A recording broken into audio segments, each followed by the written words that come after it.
आपने अभी कहा कि राम के अस्तित्व पर कोई सवाल उठाएगा तो आप उसकी गर्दन दबोच लेंगे। जब मुस्लिम पक्ष के वकील वहां पे कोर्ट में जाके कहते हैं कि राम एक कल्पना है तो उनकी गर्दन तो नहीं ढूंढी आपने, यहाँ आके आप चिल्ला रहे हैं। सवाल पूछा आपने। सर आपको क्या डर लगता है? 370 आर्टिकल 370 बीजेपी ने हटा दिया है, 3 तलाक है इसको हटा दिया है। अब राम मंदिर मुद्दा जो है ये भी देगी, इस पे राम मंदिर जो है राम मंदिर बन जाएगा। तो क्या आपको डर लगता है इससे कि अगर राम मंदिर बन जाएगा तो आपकी वोट बैंक राजनीति खत्म हो जाएगी? तो आज के इस वीडियो में सुधांशु त्रिवेदी और ऑडियंस दोनों ने मिलकर शोएब जमाई को बहुत अच्छे से बजाया है, क्योंकि शोएब जमाई से जब कोई सवाल किया जा रहा था तो वो उसका जवाब नहीं दे रहे थे बल्कि सवाल को घुमा रहे थे। इसी बात पर ऑडियंस ने उसे अच्छे से बजाया है और ऑडियंस ने जैसे बजाया आपको जरूर अच्छा लगेगा। अब आगे क्या हुआ आप खुद से ही देखिए। देखिए, क्योंकि यहाँ अधिकतर युवा बैठे हुए हैं और इनके जहन में जो बात अभी डाली जाएगी वो इसका बड़ा उनका असर होता है।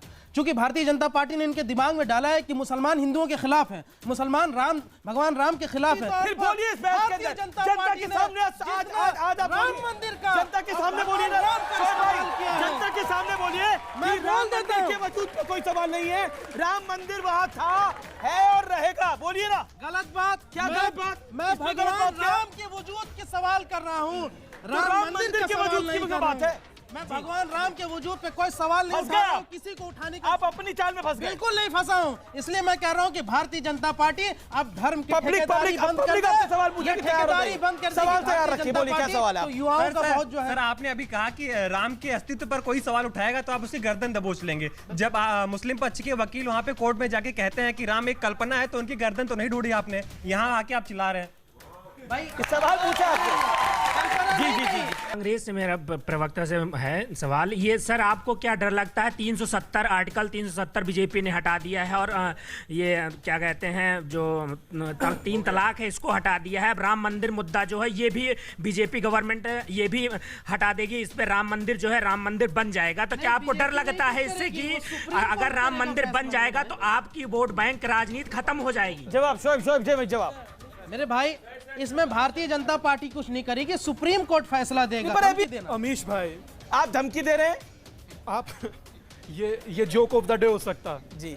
मुझे लगता है कि पूरी डिबेट में इतनी सहिष्णुता से सुन रहा हूं, शायद इसके बाद भी अगर जो धमकी सुनाई दे तो मुझे लगता है कि जुबान का खराब होना दिमाग के खराब होने का प्रथम लक्षण है। जी। अब मेरी बात सुनिए, अब मेरी बात सुनिए बड़े ही आदर के साथ। मैं एक शब्द किसी के विरुद्ध नहीं कहना चाहता, पर इतना जरूर कहना चाहता हूं, कौन पूछता है मेरे हिंदुस्तान में, मेरे भारत में, जिसे हजरत मोहम्मद पैगंबर साहब भी कहते थे कि यहां से इत्र की खुशबू आती है। अगर जो मैं गलत बोलूं तो आप मुझे कोट कीजिएगा, गलत मुझे ठीक कीजिएगा।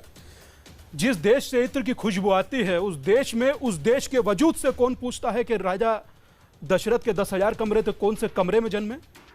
कौन कहता है good Hindu bad Hindu, good Hindu मंदिर नहीं चाहेगा? कौन कहता है हिंदुओं को वो विवादित जमीन छोड़ देनी चाहिए? कौन कहता भाई साहब? कौन कंपेयर करता है 3 तलाक जैसी कुप्रथा से, नरक से भगवान राम के वजूद को? कौन करता है? मैं नहीं करता, मगर मैं फिर बड़ी इसी को डाइल्यूशन कहते हैं। सर बोलने दीजिए ना सर। आस्था और राजनीति को मिक्स कर देते हैं। भाई साहब भाईचारा निभाइए ना, भाईचारा निभाइए सर, ऐसा मत निभा रहा हूं सर, भाई भी निभा रहा हूं, चारा भी। तुम चारा कर रहे हो उस्ताद, सुन लो। हम तो भाईचारा दोनों सुन लीजिए। मैं बड़ी जिम्मेदारी के साथ एक बात कहना चाहता हूं।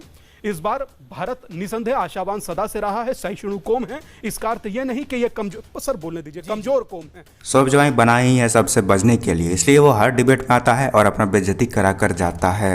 ऑडियंस